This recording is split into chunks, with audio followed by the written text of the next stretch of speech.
Hello আমার কৃষক বন্ধুরা, কেমন আছেন? আশা করি ভালো এবং সুস্থ আছেন।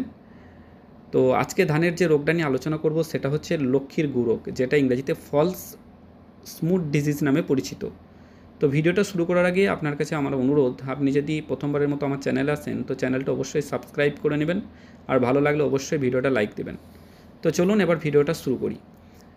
তো ধানের লক্ষ্মীর গু রোগ, যেটা ইংরেজিতে ফলস স্মুথ ডিজিজ বলি, সেটা হচ্ছে একটা ছত্রাক ঘটিত রোগ। তাহলে এক্ষেত্রে আমাদেরকে যে ইউজ করতে হবে ফ্যাঙ্গিসাইড, অর্থাৎ ছত্রাকনাশক আমাদেরকে ইউজ করতে হবে। যদি এটা পোকামাকড়রা হতো তাহলে আমরা কী করতাম, ইনসেকটিসাইড অর্থাৎ কীটনাশক ইউজ করতাম। তো এক্ষেত্রে আমাদের যেই রাসায়নিকটা ইউজ করতে হবে সেটা হচ্ছে ছত্রাকনাশক রাসায়নিক। তো এই রোগটা যে প্রজাতির মাধ্যমে আমাদের ধানে ছড়িয়ে পড়ে সেটা হচ্ছে উস্টিলা গিনোইডা ভাইরেন্স, যেটা ইংরেজিতে ইউ ভাইরেন্স সংক্ষেপেও বলা হয়।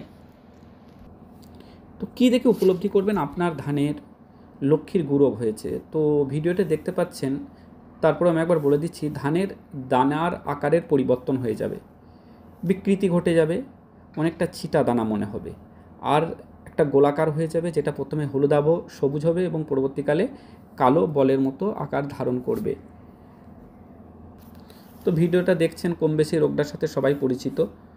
তো কি করে বুঝবেন যে আপনার জমিতে এই রোগটা লেগেছে? তো নিশ্চয়ই এই উপসর্গগুলো আপনি দেখতে পেলে আপনি সহজে নির্ণয় করতে পারবেন। তো এই রোগটা কীভাবে ছড়ায়? এই রোগটা প্রথমত বাতাসের মাধ্যমে ছড়ায়, আর 2 নম্বর হচ্ছে বীজের মাধ্যমেও ছড়ায়। আর যখন ধানের ফুল আসে সেই সময় যদি বৃষ্টিপাত হয় তাহলে কি হয়, সেই বৃষ্টি অনেক ক্ষেত্রে ওই ফুলে প্রবেশ করে, সেক্ষেত্রে কিন্তু এই রোগটা হওয়ার সম্ভাবনা থেকে যায়। তাছাড়া তো বললাম, তো বুঝতেই পারছেন। এবং এই ধান রোগটা দুধ অবস্থা থেকে শুরু করে ধান পাকা পর্যন্ত যে কোনো সময়ে কিন্তু হতে পারে। এবং এই রোগটা এই আমন ধানের সবথেকে বেশি হয়, যেমন সরু এবং যে সমস্ত চিকন ধান আছে সেই চিকন ধানগুলোতে। তো ধানে যখনই আপনি দেখবেন যে এই ধরনের লক্ষণ দেখতে পাচ্ছেন, বা তার আগে আপনি চাইলে আপনি একটা ছত্রাকনাশক ইউজ করতে পারেন। তো আপনি এক্ষেত্রে আপনি কি ছত্রাকনাশক ইউজ করবেন? তো এক্ষেত্রে আপনাকে যেটা ইউজ করতে হবে সেটা হচ্ছে প্রপিকোনোজোলা 25% ইসি গ্রুপের ছত্রাকনাশক আপনাকে ইউজ করতে হবে, যেটা বাজারে আপনি টিলথ নামে পেয়ে যেতে পারেন। আর একটা যেটা ইউজ করতে পারেন, এটা এই ডোজটা আমি বলি, এই ডোজটা হচ্ছে 1 মিলিগ্রাম 1 লিটার জলে গুলে স্প্রে করবেন 7 দিন অন্তর 2 বার। আর অথবা আপনি কপার হাইড্রোক্সাইডের 77% WP এটাও ইউজ করতে পারেন, যেটা বাজারে কোসাইট নামে পাওয়া যায়। সেটি 2 গ্রাম 1 লিটার জলে 7 দিন অন্তর 2 বার স্প্রে করতে পারেন।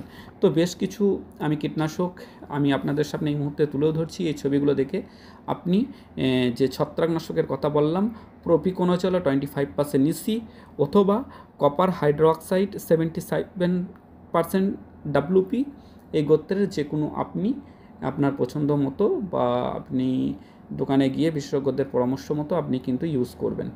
তো আজকের ভিডিও এই পর্যন্তই থাকলো, আবার পরবর্তী ভিডিও নিয়ে আপনাদের সঙ্গে আবার দেখা হবে।